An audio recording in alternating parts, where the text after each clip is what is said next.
Okay. Well, believe it or not, Bob, I'm not sure that we've been live this whole time, but we are live now. So if anybody the button got stuck, I guess. So if anybody is just tuning in, this is Football Never Sleeps. I'm Eric Hansen. He's Bob Morton. We're talking about getting better in the summer, and we're going to shift to our offensive line conversation here. And before we do that, I did want to ask you one more thing about the summer, and that Yeah. is summer classes end on July 19th, and players don't have to report back until July 30th, the day before camp starts. What's the best use of those 10 to 11 days? Rest, more work, or a happy medium? Yeah, I think it's so individual specific, right? I mean, you've got guys that have been robotic and locked in and laser focused on getting their bodies better. You don't want to have 11 days of like, just stuff in your face and laying on the beach, but at the same time, like it can be mentally taxing going from the dog days of conditioning to the dog days of fall camp to the dog days of an entire football season. And so finding some way to balance, bridging the gap between the best strength and conditioning, body shape you're going to be in, and showing up to football. You've got to make sure your mental health is on point, emotionally, spiritually, you're ready to go, and physically, you just don't want to have a big drop off from where you were to what you show up as. And so I think that. You're going to have individuals, you're going to have small groups, you're going to have, large groups of people doing things over that 10, 11 days to just make sure they're ready when they show up for the first day of fall camp. And it's going to look different for so many people, on the team, that there's not one way to go about it. Okay, we're going to get into your wheelhouse of offensive line play. There are two positions with competitive battles going on at the top of the depth chart. In light of that, and the fact you're not in pads, how do these guys improve from a chemistry and cohesion standpoint? That just seems to me to be difficult. But I know you'll have the answer, Bob Morton.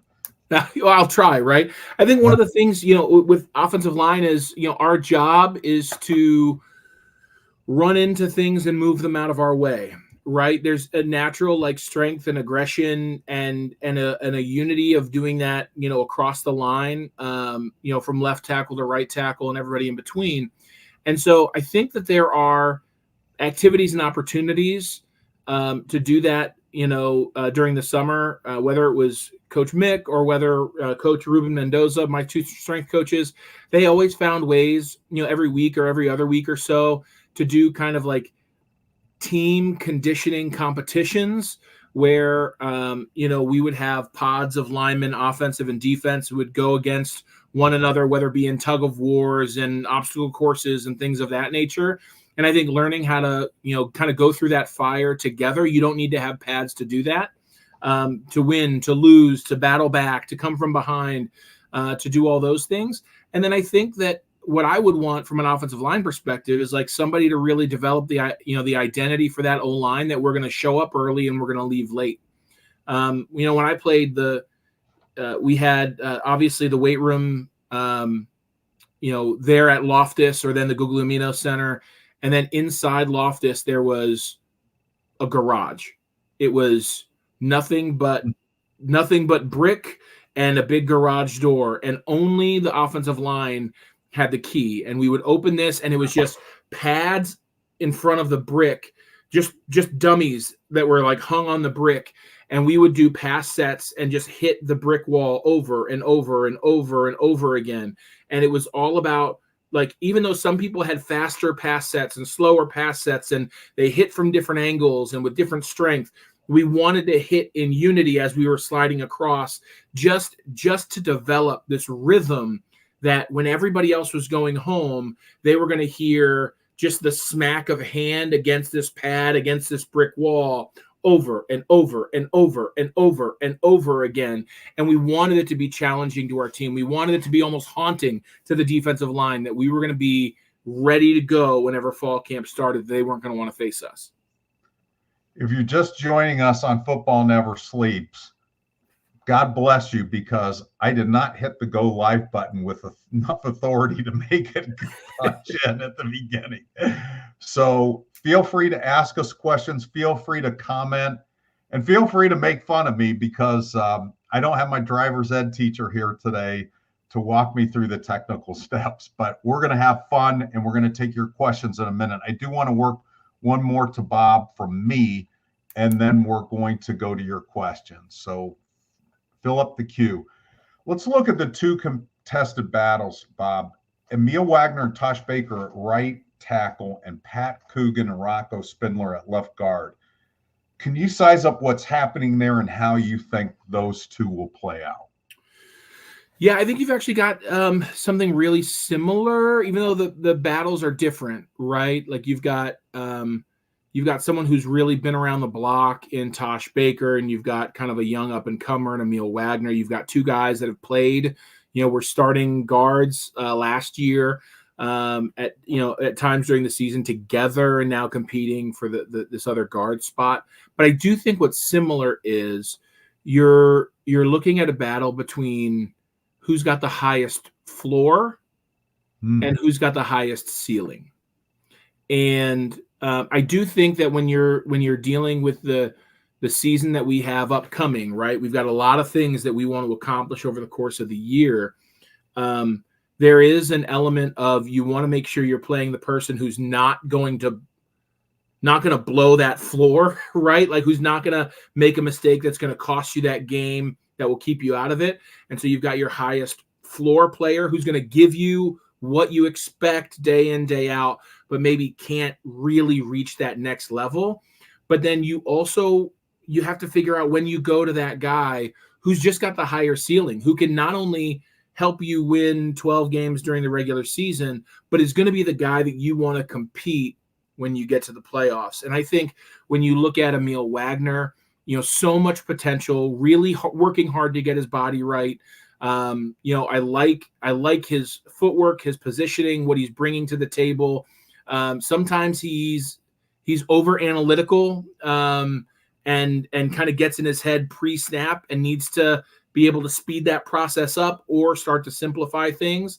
And then you've got a Tosh Baker who, isn't necessarily the best athlete we've had on the edge, but knows knows kind of the system, the way Coach Rudolph is able to pick up a new system, has done that.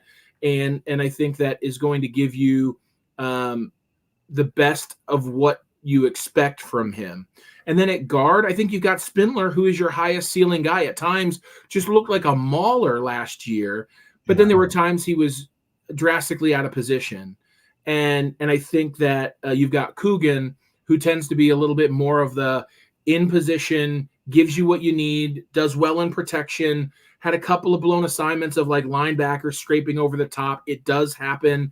But the question is, does he have the athletic ability to pick up that linebacker? We know Spindler does, but it's a floor and ceiling debate. And so this is a really interesting summer for those two battles, because I think there are ways that each of these players can go about their business to really, kind of put themselves in position to make the start come the beginning of fall camp.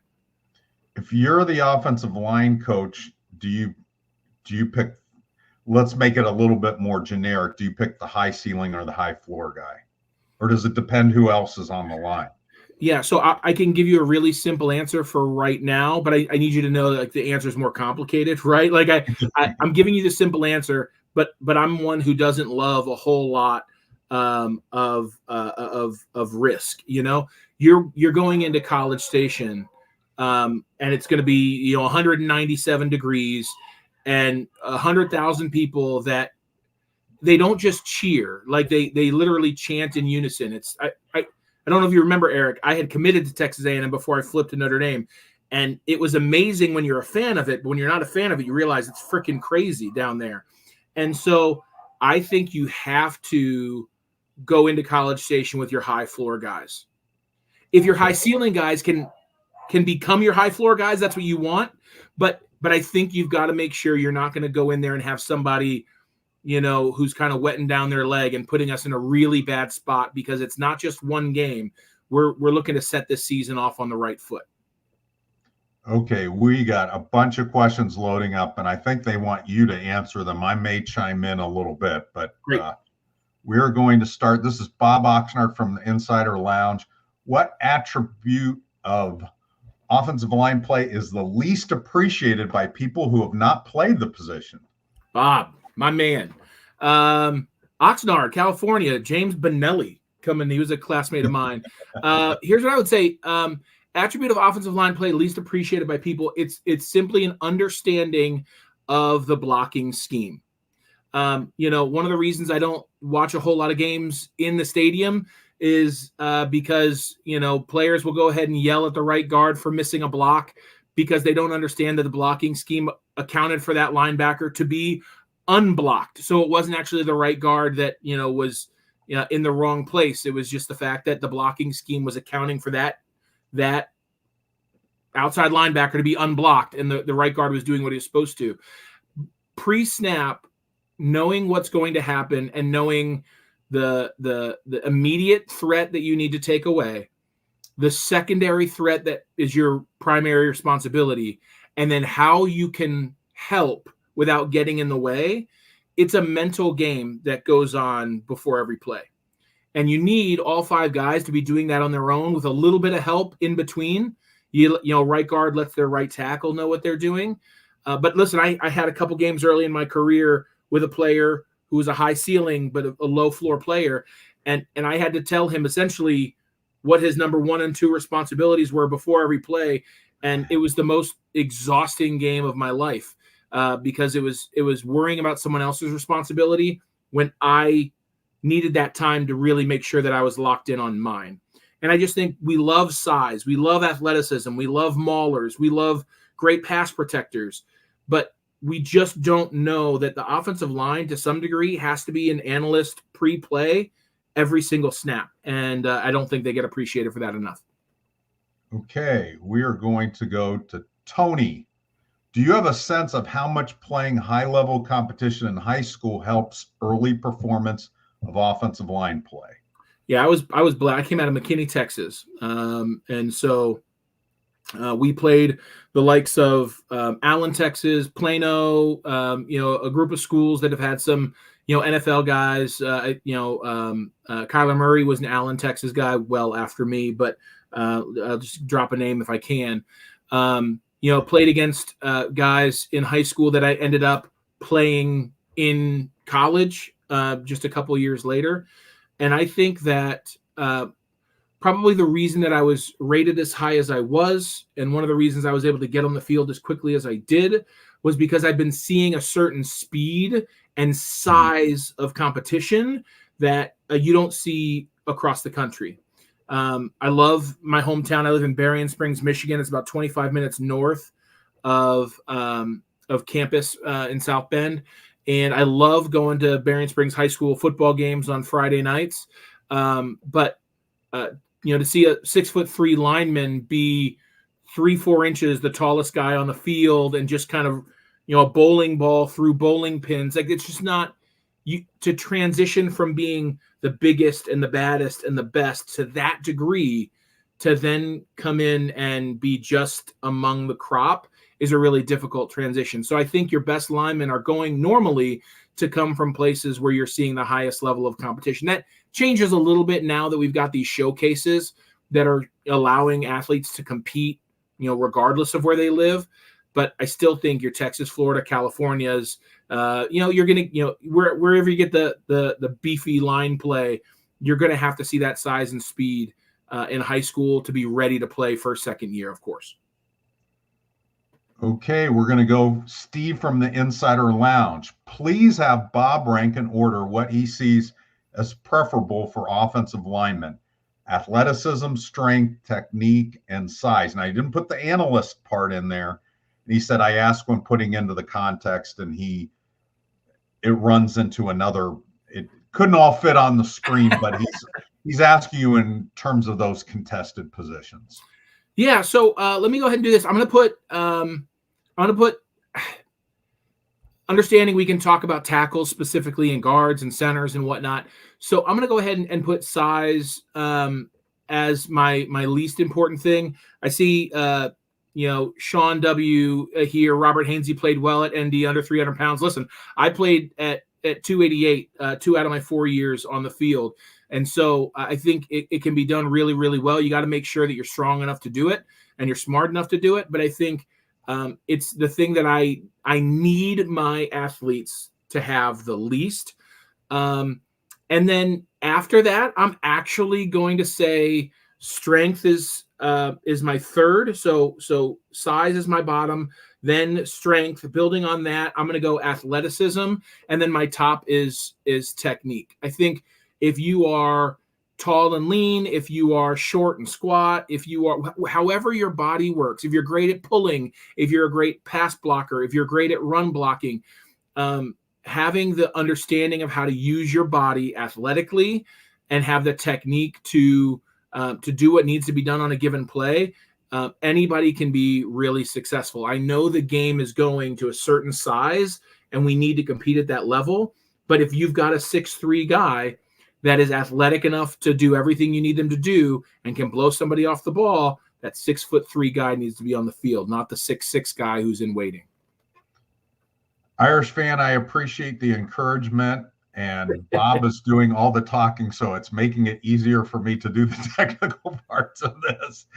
I'm going to follow that up with Rajan's question, and Rajan will always get in here because his parents named him one of the coolest names I've ever heard. My question for Bob would be, at what point does weight and mass make a difference at tackle? Is 285 to 292 light to hold up at right tackle? So he's obviously talking about Emil. Emil came in the 260s. He's been methodically working his way up. He started summer, Bob, at 290. He may be higher than that now. His goal is to be 305 by the Texas A&M game. So let's talk this in terms of Emil Wagner. Yeah, so let me go ahead and say, if he's 290 showing up in June, he'll be over 300 in terms of fall camp. One thing that people don't really understand is like strength and conditioning has like a spectrum for football. And like you can, at your peak strength and conditioning, like your physique, you are at your leanest, your strongest, your best built, your healthiest on your first day of contact, right? So you've done everything else to get your body ready and you haven't taken any bumps and bruises. And then your body goes into natural maintenance mode throughout the course of the year because you're constantly in recovery. So you're never going to feel as good as you did on that first day, but your body starts changing and shifting to its natural state to take those bumps and bruises. Now, for me, that there wasn't a whole lot of change. I got a little bit slower. I lost definition, kind of in my shoulder, my chest, my arms a little bit, but I maintained all that strength.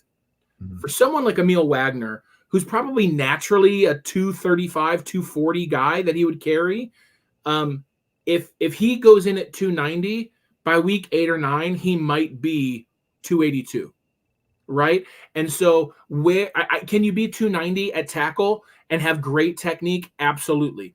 The people who are going to be able to threaten your outer edge and then be able to really hit you with a bull rush are going to be kind of few and far between. You get to 280 pounds, though, if you miss on leverage, all of a sudden you're sitting in the quarterback's lap. So the reason why you want your tackles to be as big as they can with great feet is because you need someone who can protect that outer edge, but also has enough weight in the haunches to really like reset their feet and not get pushed backward. And you just need to be able to put on as much weight as you can carry as an athlete. And Rajan's comment is, this is awesome stuff. So well, that was an awesome question. Okay. We will go to Terry Howie next. And he did the phonetical spelling for you. Will Garby Lambert redshirt this season? Let me start with that. And then I want to follow up with you, Bob, on Garby Lambert. So Garby Lambert is a true freshman. He came in June. He was one of 8 of the June enrollees, 15 of the freshmen enrolled in time for spring practice. And I know Marcus Freeman is super excited about him. I do not think that they would be surprised if Garby got into the 2 deeps. Above that, I'm not sure. So what's your thoughts on Garby Lambert, Bob, and whether maybe they if he's ready, they should push for him to challenge those right tackles. So, I think it's interesting, right? Whenever you get 6'7", 320. Yeah. So he's got the size component, right? It'll be interesting to see really how that equates to on-field speed and whatnot. I think that whenever you get laser focused on a competition, it allows the dark horse to really enter the race. And I think that the longer that we just focus on Emil Wagner and Tosh Baker, it really allows for Garrity Lambert to be in the best spot possible to make sure that he's right. Because when you're in a one-on-one battle, you're looking at what the other person does well and trying to do that well enough to make your strengths become louder, right? You're trying to make your feet go as fast as the other guys, even though strength is really your thing. And so when you're Garrity Lambert, you're looking at these two guys and you're just like, I'm going to let them work on their weaknesses. I just need to make sure that I am mentally ready if and when they call my name, and it's a great headspace to be in. I think if he comes in and he's in the too deep, it's a much harder situation to see him grow the way he needs to grow, as opposed to coming in the number 3 guy and you're one injury or, really just half a season. And then all of a sudden you realize that, okay, these guys that we've been talking about floors and ceilings on, this guy just became the same floor with an even higher ceiling. And we're coming to the point of the year where there may not be a reason not to play him. And so I think that it becomes kind of situational. I look at offensive linemen and I usually like to see him sit and wait. I do. I like that extra year of experience. I like getting used to that speed, seeing their body kind of go through the practices for a year. But listen, if this is the year that the window opens for a Notre Dame kind of championship window run, then it's all hands on deck. And if he becomes the guy, then don't be surprised if Coach Freeman and Coach Rudolph and Coach Denbrock get him out on the field if they think he gives us the best chance, not just to win a game, but to compete against the kind of people we're going to be facing in the top 12. Keep those questions and comments coming. You guys are awesome tonight. And I attribute it to the better looking version of Tyler James, Bob Morton. I wanted to follow up on this line of conversation that we're talking, Bob. I get this question a lot where people say, how long of a leash does so-and-so have, especially the right tackles, with Lambert coming. And my question to you is, how hard is it to change horses in the middle of the race if it's not injury related? I guess even if it is injury related, because we always talk about, at least us laypersons do, we talk about seeing through one set of eyes and operating as kind of one position. So if you're tinkering with people that aren't used to playing next to each other, what are the pluses that you could get out of that, and what are the minuses from having a short leash? Yeah, so I think that when it comes to a leash, like, I think every leash has to be short to a certain degree. It's only as long as it can be. And what I mean by that is, man, we had a lot of like weird short leashes last season where we said we weren't going to change things, and we kind of changed things, then we kind of flirted with doing a bunch of things in one game, and that didn't really make any sense. And I just think that your guy is your guy until he's not your guy. And what I mean by that is, let's just go with the floor ceiling debate at right tackle. Not because I think this is how it's going to happen, but let's just say you go against Texas A&M. You want the guy who can pick up the offense even quicker. We're going to go with Tosh Baker. He's been around the block. We know what to expect from him.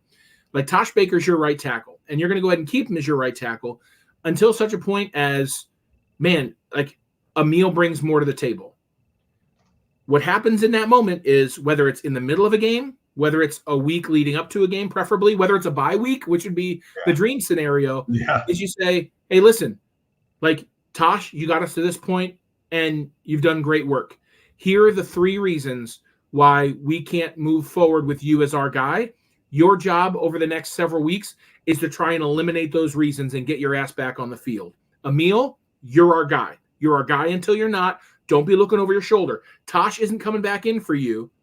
just like Tosh was number 1 and you were number 2, now you're number 1, he's number 2, and the only way he's going to show up is if you show that you can't do this job. And I think that that's what it is. Like, can you do the job, and do you do the job?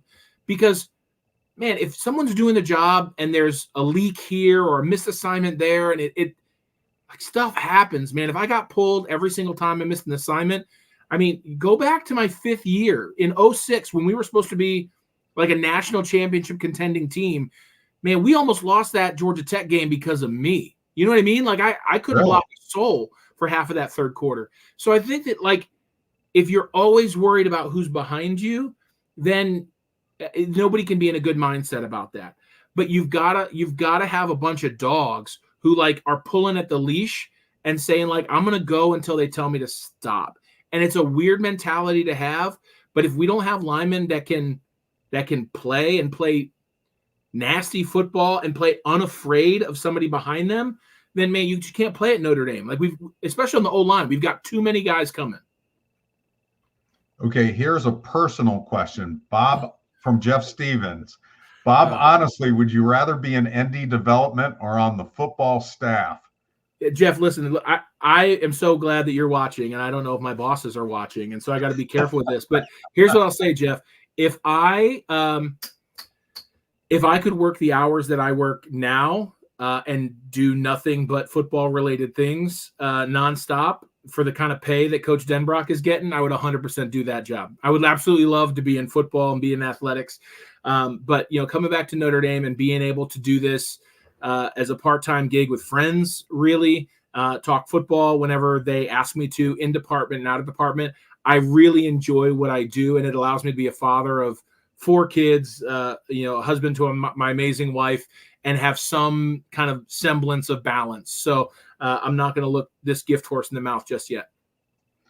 And if you did say something that is objectionable to your bosses, just tell them that Eric Hansen, the technical whiz, used artificial intelligence to put those words in your mouth. So, okay. I do have a follow-up on some of our offensive line talk. Last year, what do you think that group was better, the Joe Alt, Blake Fisher group, better at run blocking, pass blocking, and what do you think, given who's going to be in this line, what their strength will be? Yeah, I was actually I would say I was disappointed with our passing attack in general last year. Yeah. And I don't know if it was scheme or execution. I think that's the biggest question. And I'll say this too, right? For those players last year, a lot of times poor execution can be attributed to poor scheme. I think in terms of running the ball, we did some things uniquely well. At times, we looked really, really good. Anytime you can get Joe Alt, kind of running down the line or running outside, he was very McGlinchey and Quentin Nelson-esque when he got into the, got into space blocking. Now, I don't compare him to them because they are inherently better than him. I think Joe Alt and Quentin Nelson might go down as the 2 greatest linemen in Notre Dame history, but when it's all said and done. But we could really move guys off the ball. And when we were in passing situations, it just didn't feel like we had a true understanding of what is the immediate responsibility or pressure that we need to take away. And we didn't give a very, very good quarterback enough time to see down the field. And I think because of that, you watched a quarterback who early in the year was throwing the ball well downfield start getting the ball out of his hand more quickly than he needed to because he didn't feel like he had the time in the pocket. So I think that we underperformed passing last year in terms of pass blocking. This year, it remains to be seen a little bit. We've got 2 new tree trunks at tackles. We got a lot of new folks. I want to say we're going to be aggressive running the ball. We'll be creative in running the ball. And I think that we're going to be able to execute enough misdirection with quick hitting passes and with play action that we're going to see down the field open up, just knowing, Coach Denbrock's proclivity for doing that within his offense. I also think we're going to see what it looks like to properly use a dual threat mobile quarterback.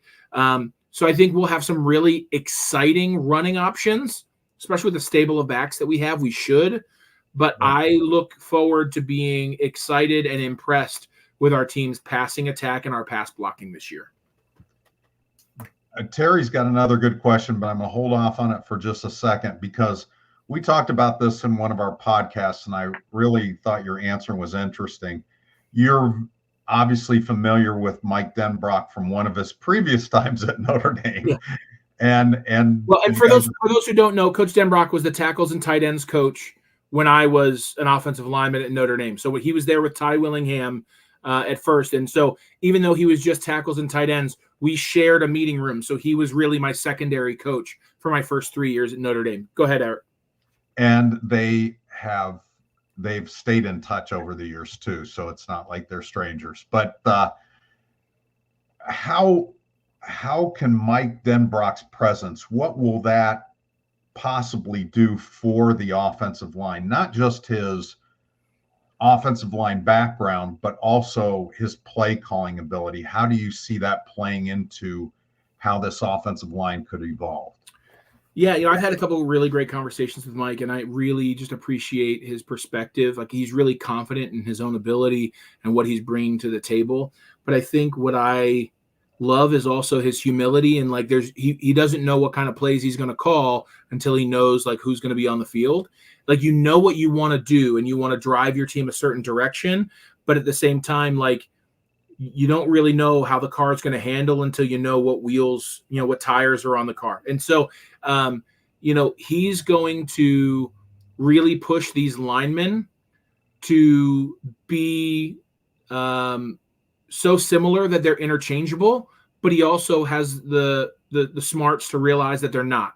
And so if he's got a certain combination of guys in there that do something really well, I don't think you're going to see him knocking his head against the wall, trying to do the same thing over and over and over again, if it's not going to be in these 5 players' best interests. I don't think we're going to put a brand new tackle on an island to block one-on-one against a defensive end who has his number. I think that there are more tools in Coach Denbrock's belt to really cover that tackle's butt. Not number one, because it keeps the tackle mentally ready, but it also gives your team a chance to win on a given day. And so I think that, he is an asset to this offensive line, the likes of which these linemen have not seen as a coordinator yet. Okay. We'll go to Terry's question now. And Terry said, do you see I get this question a lot. Do you see a lot of 2 tight end sets to help the tackles until they improve themselves? I'm curious your answer here. So let me give a yes and no, Terry. I think it's a good idea, but I also think it's the reason it's a good idea because you're giving them help. But the reason why it can be difficult is if you put a tight end there, you kind of lock that tight end there, right? Like, if you put a tight end outside of a tackle, the alignment of that defensive end then gets a lot wider. If that tight end releases ever, it puts the tackle in a predicament because now they're facing somebody in even more space. What I think you will see along that same line is the use of tight ends, the use of chipping running backs, the use of misdirection in the backfield, and the use of draws and screens to slow down those defensive ends, to give them so many things to see on a play-to-play basis that they're not just able to pin their ears back and go. And when you chip with a running back, again, we've got a lot of them, and some of them are really good blockers. When you chip with a running back, everything happens closer to the pocket, meaning your tackle doesn't have to get a huge kick set in order to get there. He just blocks normally, and then that running back is hidden behind 6'8" of someone, and all of a sudden that running back puts his shoulder pad right on the hip bone of that defensive end. I mean, you have a chance to put somebody out for a quarter or a game and do it legally and just in a nasty block kind of way. And I just think that you want to utilize that rather than just lining up tight ends and adding an extra blocker, because sometimes when you do that, your tight end ends up being the main blocker on the defensive end, and we don't want Mitch or Eli or Flanagan, doing that. We want them doing what they do best, which is catching balls across the middle. Rajon says, Bob, you're getting me fired up. I'm fired up too. Well, we are going to move on to the summer newcomers, and then if we have time at the end, we'll circle back to offensive line chat because we want to get Rajon fired up. So Notre Dame in June, there were 8 new freshmen. There were 2 new transfers, Bo Collins, a wide receiver, and Rod Hurd II, a safety. We had James Rendell, who's kind of neither. Marcus counts him as a recruit, and yet he has graduated from a college in Australia, and he has anywhere from 1 to 3 years. He's petitioning for more than 1 year. And then we have Tyler Buckner, who rejoined the team as well. There's a question in the queue about him, and we'll get to that in a minute. He came back to the team, used to be the quarterback, then played lacrosse this spring with the national championship team, and now he's a wide receiver. So of that group that I just mentioned, who are you most excited to see in fall camp? Who are you most curious about, Bob? Yeah, I feel like I could give you 6 different answers here. I'm excited to see Gary Lambert. I want to see. I have a feeling, if kind of things that murmurs that I'm hearing are true, that this is really one of the most ready incoming freshmen we've had as a lineman in a long time, and that gets me fired up and excited. Somebody who can really contribute to what we need and what we're trying to build up front, and it really gives us an edge in recruiting some of these guys in the future, because we are seen as a team where, hey, you can earn your way. Some guys want to play early. Some guys want a red shirt. Notre Dame becomes a place where you can do both of those things. When I played, it was you were pretty much redshirting unless you were a receiver, and that's kind of what happened. That being said, I think, getting Bo Collins in here, you get another kind of Clemson had become kind of a blue chip program, getting him in here to really continue to galvanize that receiver room is exciting to me. I wasn't super happy with some of the special teams performance that I saw in the spring game. And so I'm actually quite excited to get this kind of wild card of a punter in. I don't think that it can be overstated how much of our success over the last several years has in some way, shape, or form been tied to special teams. And then let me go ahead and say this. I'm really excited for the long-term ramifications of Tyler Buckner coming back to Notre Dame football. Okay. You now have aces up your sleeve, if you are Coach Freeman, to keep Notre Dame players at Notre Dame because of the experience of Drew Pine and Tyler Buckner, both of whom came back to campus. Right. Tyler Buckner coming back to the program. And if Tyler Buckner never plays a snap and is just a guy who's going to be in there for the grind, what he is bringing to that team is a sense of steady, of hey, listen, the grass is not always greener over that fence. We can build something special here, and it's not this way at Alabama. And it's not this way at other places. And so, when Drew and Tyler came back to Notre Dame, I felt like we should have got them on film, and maybe we did, and have it internally that we show players, hey, listen, I'm thinking about going somewhere. Okay, just listen to 2 of our primetime guys that went somewhere else, and just consider this before you leave. I think it's really great that he's back with the program. I want nothing but the best for him. Whether he plays, he doesn't, does not matter to me. He's a really big add for our team. I'll tell you what, I've talked to enough people about this. A big reason Steve Angeli stayed was because of the experiences of Tyler Buckner and Drew Pine. Their negative experiences, I shouldn't say negative, but maybe less than ideal of experiences elsewhere. And then the pull back to Notre Dame helped convince Steve Angeli to stay and be the backup and play for 2025. Let's take this question this is from Tony from Lexington, Kentucky, and this concerns Tyler Buckner. Do you believe he has a legitimate chance of getting any playing time at wide receiver this season? I'll go first here, and then I'll let you jump in, Bob. I do think he's here more for the grind. There's 11 receivers, and when you talk about having a rotation of 6, there's going to be some good receivers who don't make that rotation that play more sporadically, and there's going to be like guys like Cam Williams in that group and Jaden Harrison probably, and these guys are really, really good receivers. And I'm not saying that Tyler Buckner's not good enough to be a good athlete, but I think those 11, and I think Tyler knew what he was going to get into too. I think you'll see him signal in plays possibly, and I think you'll see him play scout team, and he really is here for the grind and to help the team. I do think you'll see him on the field at some point. You know, Notre Dame does have some games where they are going to be heavy favorites, and some of those are in September. But I think in terms of really meaningful snaps, unless it's a trick play, I don't think you're going to see a lot of Tyler Buckner on the field. How about you, Bob? What do you think? Yeah, no, I listen, I daydream about him coming in like a wildcat formation and then us calling a timeout just to get the fans like riled up and excited, and then everybody kind of chuckles about it. But I mean, truly, like I think that normally when you get a guy who's at the bottom of a kind of a rotation, bottom of a depth chart, they are that man. You've got to keep their mental health like in order, right? You've got to keep them going. You've just got to hold their hand through things.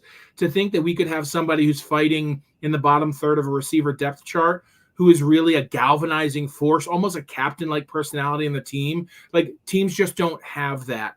And so again, like, could he play? Maybe. May he carve out a role that's a little bit more than a trip? Maybe. I don't know. I just don't know enough about like where he's at football-wise and what he really wants from it. I just think that you've got something really special in that receiver room with somebody who knows Notre Dame, who knows other places, who's been around, and you've got a bunch of new to Notre Dame receivers, and he gets to help that culture build. And you've got a spy on the inside. You know what I mean? You've got somebody really helping out, kind of bring that all together. And truth be told, I mean, Bob, he's making a sacrifice from a lacrosse standpoint in being on the football team this fall. And talking with Coach Coogan, you know, Tyler played a lot at the end of the year on defense. And usually if you evolve into somebody, you know, especially with 5 years of no competitive lacrosse, the thought was if he played fall lacrosse, he might be good enough to flip to offense and be an attack guy, or at least be a midfielder that played a lot of offense. And he's kind of given that up. So he's kind of locking in as a defensive player, which, I mean, Notre Dame has talent coming out the ears on the lacrosse team again next year. They may win a 3rd national title, but he did make quite a sacrifice. That's how much he loves the football team. I think, you know, you've got to take into account some, you know, people want to write their own story, right? And I think that, you know, he went from football to lacrosse and won himself a national championship and was a part of that team and contributor on that team. But for whatever reason, the call to Notre Dame football was there and loud for him, and he wants to answer that for himself. And listen, I think that you can't be anything but excited for him having the opportunity to do so. And it has not been an easy path. It's been a humbling path. It's been a path where he's had to probably answer some questions internally for himself and for the coaching staff and players. But when you have somebody that's kind of jumped through all those hoops and they're just going to be there on the sideline, regardless of what their role is, like, I mean, listen, there's no better story than that. And so the fact that he wants to come and be on the sideline at Notre Dame football rather than win a national championship elsewhere, like, let's let him write this last chapter of his college career. And you know, he's got a big supporter here. And listen, I'm not as good as I once was, but I can still block some folks. And so if anybody wants to get up in Tyler Buckner's face, I'll stand in the way. All right. Rock and roll. I like that. I'm going to circle back to the newcomers question for myself. Garby Lambert definitely intrigues me.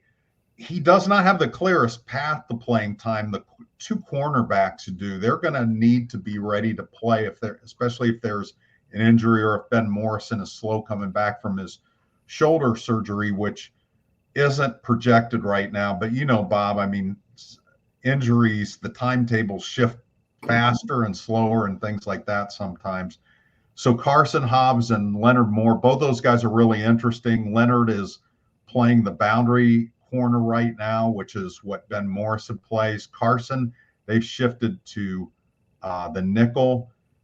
I really like in the long term Tay Johnson. He's a safety who played a lot of wide receiver and quarterback for his Fort Wayne North team. Last time he played a lot of safety was his sophomore year in high school, but he is a breathtaking athlete. They're working him a little bit at nickel, just trying to get him to learn one defensive back position. But I think in time he's going to be a really good safety. So those are kind of the guys that because they have the opportunity. And you mentioned Rendell at punter. Just talking to him was fascinating, his journey and so forth. But it's not like he's only played Australian rules football. They have an academy there in Australia where they teach these guys to be American football punters. So he's had that training. And I think it might have been Leonard Moore that I was talking to, said he saw James boom an 80-yarder in practice already, and he was all fired up about that. So Bob Morton is firing up Rajon, and James Rendell, the punter, is firing up the cornerback somehow. So, okay, we are going to move to recruiting just a little bit. Notre Dame has the third-ranked class currently in 2025, with Ohio State and Alabama number 1 and 2. The Irish got a commitment from four-star safety Jadon Blair on Friday. If the Irish can sign all 3 safety commits, and there is some wiggling going around with Ivan Taylor, recruiting analyst Tom Lemming called it the best safety class in Notre Dame in the past 40 years. I put 4 in my notes, 40 years. That's more impressive. 5 targets still on the board, and Notre Dame is in play for all of them. Wide receivers Tanook Hines, Dylan Robinson, and Derek Meadows, and linebackers Madden Farimo and Nathaniel Owusu-Boateng. Dylan Robinson has set a commitment date for July 18th. Tanook Hines was going to commit tomorrow. He's moved it back a week to July 15th. Do you have any thoughts, Bob, on how Notre Dame is doing with recruiting? Yeah, listen, I think, a year and a half ago or so, they kind of released this 2025 list already, and Notre Dame was number 1. And I think everybody's kind of collective thought was, that's nice. Let's see how it shakes out, right? And, NIL has kind of come in and made things a little bit crazy. It feels like every day, whether I want to or not, I'm hearing about, is this quarterback going somewhere else? Is he leaving to go? Is he, flipping to somewhere? And then for whatever reason, Notre Dame just keeps on plugging along, and we get another commit here or there. We maintain the commits that we've got. I think Notre Dame has really shown up to the NIL party in a very uniquely Notre Dame way. Mm-hmm. I think that Notre Dame comes in and says, hey, listen, no promises. Here's what we, are told that your value might be here with the collective. But we want to talk about what Notre Dame is more than you may want to talk about, what you can earn here or elsewhere. And I think so much of our success has rested and will continue to rest on our head coach. And listen, I agree with the athletic director, Pete Bavacqua, the one before him, and Jack Swarbrick, and everybody on campus that Notre Dame needs to win a national title in football. I just don't think people realize the types of wins that Marcus Freeman is putting on the board in the most difficult era of college football when it comes to recruiting and retaining players. I can't fathom a team at this time of the year with NIL being over the limit in scholarships and not having people jump ship. And that just speaks to the wins that Coach Freeman and his staff and his team are putting on the board. And so, that's my macro thought, there's some guys I've seen some film on, man, we got to get Owusu-Boateng. You know what I mean? He's got to be Irish, don't get me wrong. These guys would be game changers, but I just, Marcus is doing such a great job, and I trust that we'll have the team that we need to. I don't care if Tom Lemming ranks us number 1 or number 12. Like, we're going to put the team on the field that needs to be there this year and the years to come. Okay. Before I get to Adam Springman's question, I wanted to ask you, you were talking about the NIL and everything else. As a former player, are you applauding that players are getting paid now, or are you resentful? What are your thoughts about this? Are you saying I'm suing for back pay? No, I'm pretty. Let me just say this: I'm frustrated, not for the players. I'm frustrated that the NCAA screwed the pooch on this one years and years ago. I feel like we could have been having this conversation and gotten out ahead of it, when Johnny Manziel was signing footballs, and we could have had a certain volume of conversation about all of this a long time ago, and gotten to a place that made more sense, and maybe arrived at a place where name, image, and likeness is what we were talking about. But like, we talk about NIL and we kind of forget that it means name, image, and likeness. And we just brush under the rug the fact that we're not seeing name, image, and likeness. We're seeing explicit pay for play. Right. Like that's what we're seeing. We're seeing teams say, this is how much it costs from our boosters outside of giving to the university to field a team. And we need our boosters to do that.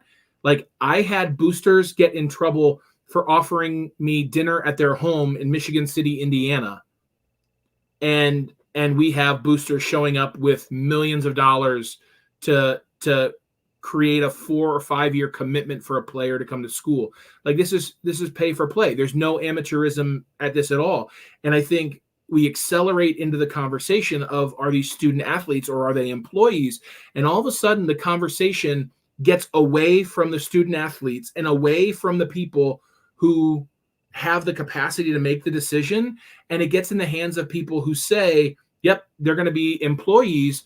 And all of a sudden there are a hell of a lot of questions that need to get answered that drastically change our current student athletes' experiences as employees.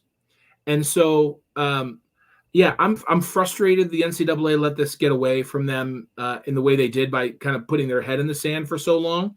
At the same time, like, if I was playing in this era, I'm gonna try and get paid as much as I can for being at Notre Dame. Listen, Notre Dame can offer me whatever they want, and then Mike Denbrock, I've said this story, I've reminded him, he called me quote a minute Morton, and I will use every one of those minutes to rep any restaurant chain in the world to get sponsorship dollars for me. You know what I mean? Like, that's just the way I would be doing whatever I can in this era to make money and build my brand early, often, and continuously.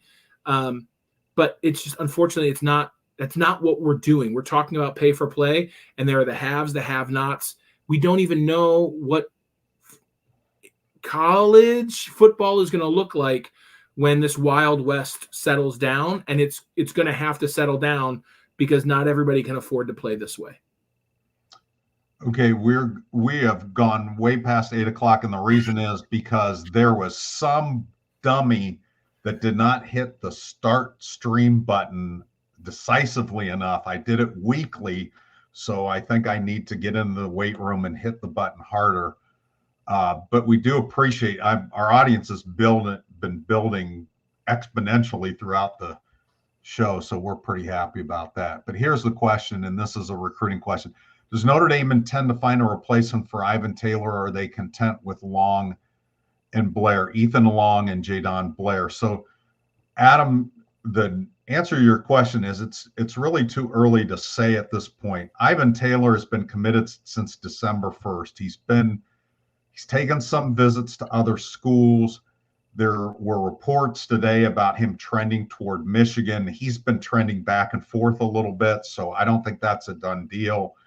If it did come to that, I'm not sure that Notre Dame would go after another player at safety. Initially, they only were going to take 2. They ended up with 3 that they really like. There's a couple other players in the class, one that's already here, one that may be joining in the mid-July, that can also play safety. Dallas Golden would be a great safety. He's projected as a corner right now. And then Dylan Robinson, he's actually down to Washington, UCLA, and Notre Dame. Notre Dame is the only school of those three that is recruiting him as a wide receiver. The other two are recruiting him as a safety. And he's not particular about which position he plays. So if he signed with Notre Dame, ended up being a safety later in his career, he'd be fine with that. So that's all I have to say about that. We'll let Tyler James chime in on that when he comes back.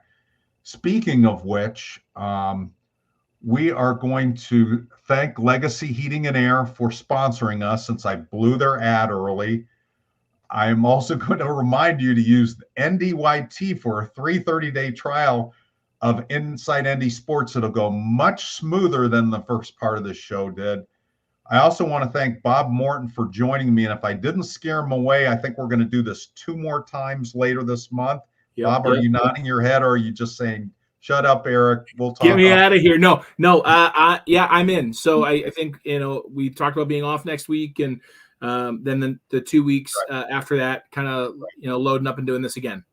So we'll let you know the times and the dates on those. But if you enjoyed listening to Bob and just having me sitting here looking as pretty as possible, I'm on board with that too. So thanks for everybody for your questions and your comments. Tyler James comes back on Monday. And thanks for putting up with my technological shortcomings. I promise to practice and be really good next time. Have a good one. Thanks, guys.